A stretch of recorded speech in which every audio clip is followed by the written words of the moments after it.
I am Nick Shell. And I am Mario Garcia. And together we are Jeep Hombres. It is important that we discuss this. Okay, look, I don't want to think of myself as a judgmental person. It's very important to me that I'm not.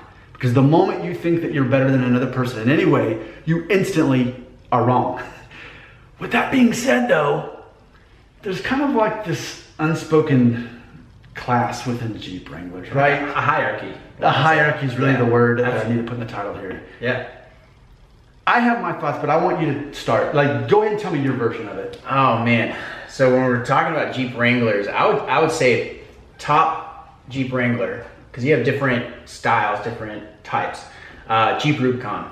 I think Jeep Rubicon would take the top. If you have, what, about $50,000? Yeah, something like that. I mean, they're more expensive. They got a lot more, just a lot more gadgets and a lot more kind of decked out. A lot of different things in there. Jeep Rubicon's great though. So I would be there. The Jeep Wrangler Sport is which I have, and then what you have as well. I would say that's probably second. Then you have the Sahara, and then you have the Unlimited. That's all that I know. The Sahara is below ours. I would say so. Okay. Yeah. But I might just be biased. I don't know. But I like mine.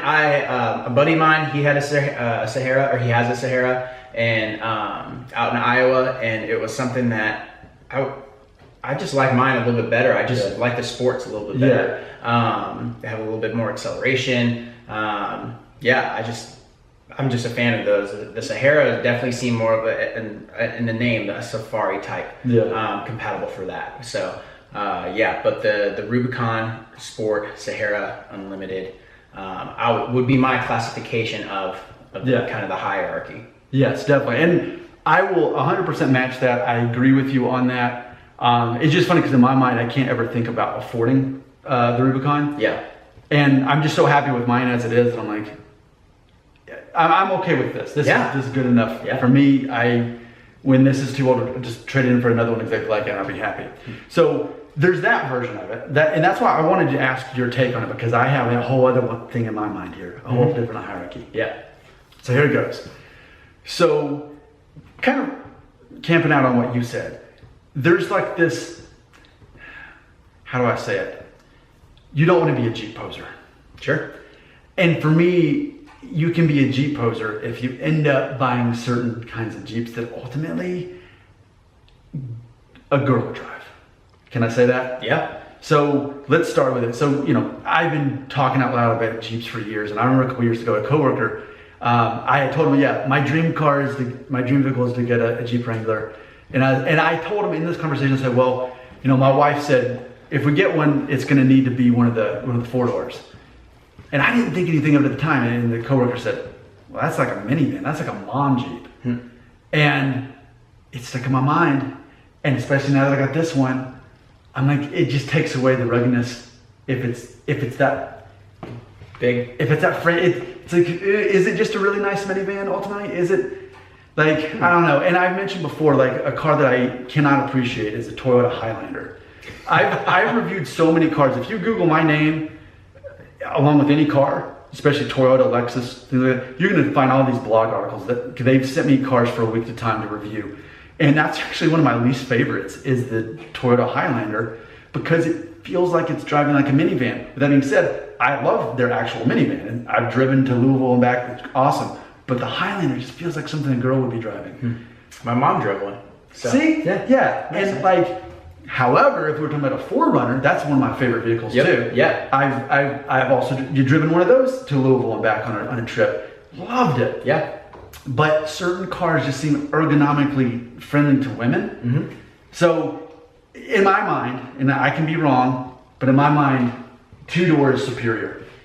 Despite how it's less practical, especially if you're married and have 2 kids, for me. Yeah. So there's that going on. But I think too, and I noticed where I work, there's several other Jeep owners. There's this one Jeep that when you look at it, like, oh man, that thing's nice, it's decked out all the way. But it's so decked out that it's like, it seems like he's having to buy his coolness from it. And I like, not that I even know the guy, but just like, I wouldn't want something that draws that much attention. I want one that's understated and simple, because I feel that so much of what the kind of person it would take that would love a Jeep is going to be, and be a true Jeep person, is going to be able to be more basic. And I think that's the problem with the Jeeps, is if you get too fancy, it takes away from what you're trying to do. Yeah. I think if they have that mindset of being practical rather than like flashy. And kind of taking that approach and mindset when you're outfitting a Jeep like a Jeep in my brain it's a tactical car. You know, you could do a lot of things to it. You can make it however you want. But when you look at the origin of the Jeep itself and what it was used for back in the war, it was used to get in, get out, easy to assemble, and you can modify it for different things. And so for me, it's like when you kind of shape your Jeep into being practically useful for you and not over the top and make it massive tires, massive rims, all these gizmos and gadgets that come with it, then I think you kind of lose what's the word? Credibility? Yeah, credibility. I guess maybe, and to each their own, I guess. But something with the Jeep is you can definitely go over the top when it comes to outfitting your Jeep. I would definitely agree with you on that. So it's like, granted, if someone said, "Hey, I'm going to give you a free Jeep, and I'll give you a brand new 4-door one, or you can just have an old 2-door one," I'm like, of course I take the new one, because if nothing else, I could sell it and make a lot of money. Right. But so I will recognize that, but it's just the idea of it. The idea of it matters so much that you do it right, and we've done it right. Now I know that we're biased.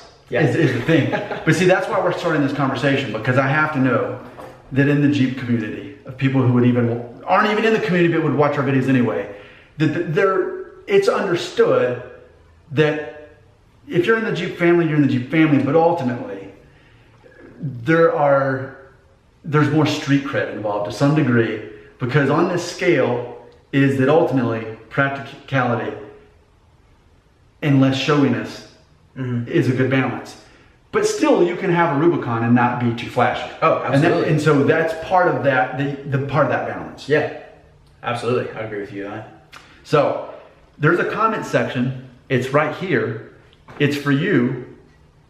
Here's the torch passing to you to carry on the conversation. We are Jeep Hombres.